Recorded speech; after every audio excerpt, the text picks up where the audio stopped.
மார்க்கண்டேயனை காப்பாற்றிய சிவபெருமான். முன்னொரு காலத்தில் மிருகண்டு முனிவர் மற்றும் அவரது மனைவி குழந்தை இல்லாமல் மிகவும் கவலையில் இருந்தார்கள். அவர்கள் சிவபெருமானை தீவிரமாக வேண்டினர்.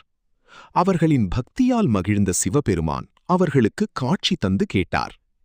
நீங்கள் நீண்ட ஆயுள் கொண்ட சாதாரண மகனா வேண்டும், அல்லது குறைந்த ஆயுள் கொண்ட அறிவும் பக்தியும் நிறைந்த மகனா வேண்டும்? முனிவர் அறிவும் பக்தியும் நிறைந்த மகனையே வேண்டினார். சில நாட்களில் அழகான ஒரு குழந்தை பிறந்தது. அவனுக்கு மார்க்கண்டேயன் என்று பெயர் வைத்தார்கள். ஆனால் அவனின் ஆயுள் 16 வயது வரை மட்டுமே என்று விதியிருந்தது. மார்க்கண்டேயன் சிறுவயதிலிருந்தே சிவபெருமானின் தீவிர பக்தன். தினமும் சிவலிங்கத்தை பூஜை செய்து ஓம் நமசிவாய என்று ஜபித்தான். அவன் 16 வயதடைந்த நாள் வந்தது. அன்று யமதர்மன் அவனின் உயிரை எடுக்க வந்தார்.